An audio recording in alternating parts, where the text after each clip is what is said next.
Welcome back to Lifestyle Seduction, and in this video I will talk about why the number of women you sleep with doesn't matter. The number of women you sleep with doesn't make you more or less of a man. Now here I have a simple diagram of Maslow's hierarchy of needs, and in a more advanced breakdown, sex is actually on the bottom of the pyramid of psychological needs. And here we have intimacy and sense of connection. So this is why when you see guys that are new to the game, they just want sex. They just want sex so bad. But after a while of going pumping and dumping and sports fucking, they're kind of, you see them in the chat like, hey, you know what? I actually want something more. I want something more than sex, and they want this feeling of family, sense of connection, this actual friendship. But for the most part, being able to get good with women and the opposite sex is pretty much the base of the pyramid. But ultimately you want to get to self-actualization. So this is just a very simple diagram of the hierarchy of needs. But the reason I bring this up is because when I was learning game years ago, obviously you guys know I started with POA, pickup artist stuff. And a big question in the community was, how many women have you slept with? What's your final score? Right? So it was always about who had the final score, who had the higher notch count. It was really a pissing contest, dick measuring contest. So that was like my thought process, that was my thought process. And one day I was watching this video on TV about Navy SEALs training. It wasn't this one, it was some other video, but I'm just using this for example. And you can see these guys are just doing like some really hard stuff, jumping out of helicopters, swimming, drowning, and some really high level stuff here. And in one video I was watching where they woke up at like 4 or 5 in the morning, and they went for a run, like a 5-mile run, and then they went for a swim. And usually they will start every day like that, a 5-mile run and a swim. But in this particular episode, after doing the 5-mile run and the swim, they just kept working out, and they skipped lunch and they kept working out. And part of that day's training exercise was that the students didn't know it, but they worked out for 24 hours nonstop with no food and no sleep. And I was like, what? I just remember watching that video, like, man, these guys are like crazy tough. I mean, that's unheard of. I didn't know like it was possible, and that was the whole point. So at the end of the video, these guys are just like breaking down, and the instructors were like, yeah, we want to push your body to more than you ever thought, your mind and body more than you ever thought possible. So anyways, if you ask any one of these men, yeah, Scott right here, to hey Scott, you got to go into a bar and a club, or any of these 10 guys here, you got to go into a bar and club and SNL, get a same night lay, or get a day bang. You gotta have sex with a girl in 24 hours. I mean, I don't know if these guys could actually, look at this guy drowning over here. I don't know if these guys can actually successfully seduce a woman in 24 hours. And it's cool. I mean, they might get a couple numbers. I mean, one guy might get a bang out of, the 20 men present in this video. But if they fail, I mean, this guy living in, they fail, they're going to leave in a stretcher. No, if they fail, I mean, it doesn't make them more or less of a man. Look, seduction, it's very possible to get an SNL, right? But you got to practice. You got to practice talking to women. You got to practice game. Seduction is a skill, right? But it doesn't make you more or less of a man if you sleep with 10 women, 100 women, or 1,000 women. And, I really respect these guys a lot for just the toughness to be able to become a Navy SEAL. Now, another example is, for example, look at Tesla.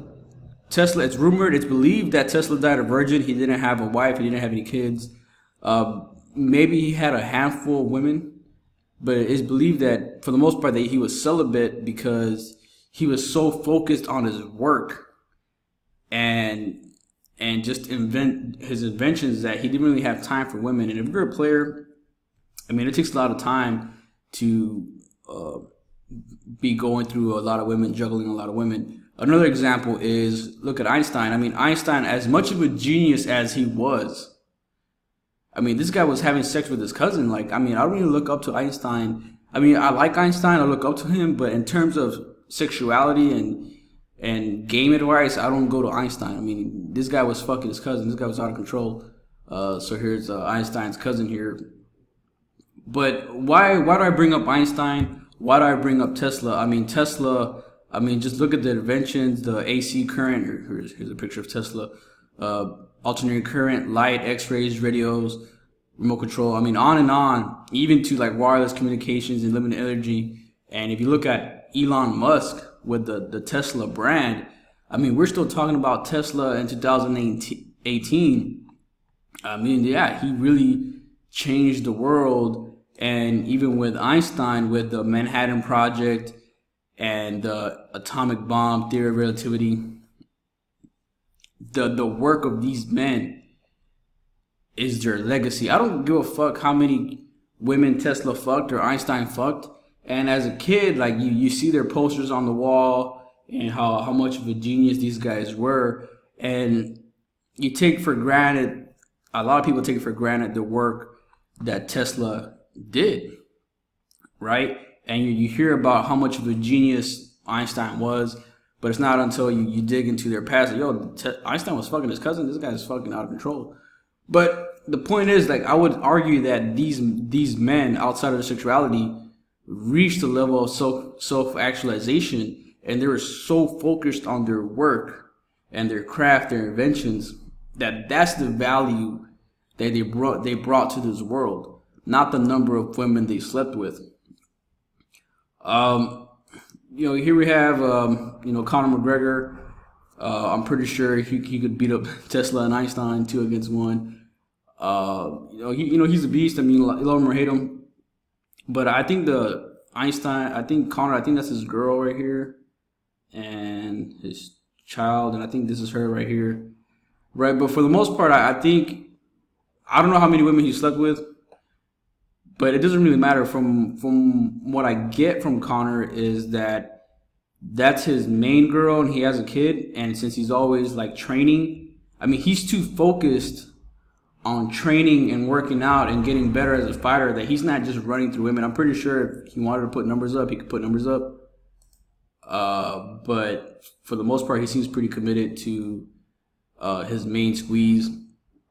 I mean, unless he does like a Tiger Woods, and Tiger Woods was the man, but we all know what happened to Tiger Woods. He was married and then he eventually got caught. But another example of that is Muhammad Ali, where I think Muhammad, like, I'm sure he had, and at the height of his fame or before his fame, I'm pretty sure he was good with the ladies. He was the people's champion, the pretty champion. He had the swag. But eventually he got married. He had his wife and kids, and this is important because when he got old, he had Parkinson's disease, and the people that were by his side were his wife and his kids taking care of him. I mean, this guy was on top of his game. He had money, he had swag, he had the charisma. I mean, he was famous. He was on top of his game, the greatest of all time. But when it came to the disease, his wife and kids are the people there. I mean, all these, if you just run through hoes, the hoes are going to come and go. And yeah, he had a lot of money, but to pay to someone to take care of you, for that long, it was good that he had a family. And who knows? I don't know how many. Muhammad Ali's legacy is not the number of women he slept with. Same thing with McGregor, Einstein, Tesla. Their self-actualization to fulfill their true purpose in life is their life's work. Now, if you're Casanova 2.0, then and you self-actualize, but hey, look, I'm a banger. I'm here to bang women and put up numbers, and then so be it. But if that's your true purpose, right? If that's not your true purpose, and you're just looking to satisfy some kind of need or self-esteem or whatever, some kind of sex addiction, the sex addiction is just like the symptom, right? You're trying to fill a void with sex, unless that's really your life's purpose. But it doesn't make you more or less of a man if you're a Navy SEAL who's only slept with 5 women, or you're a one woman married man. Like, that's cool. It's whatever, as long as you're fulfilling your self actualization. But let me ask you guys this. In terms of art and the art of seduction, think of your favorite movie, your favorite actor, your favorite songwriter, singer. Are they your favorite because they made the most money? Are they your favorite because they starred in the most movies or made the most music soundtracks? I would argue no. I would argue that if someone is your favorite rapper or actor, producer, director, it's because they can elicit a certain emotion and make you feel a certain way. And I argue that a good artist you can relate to an artist. And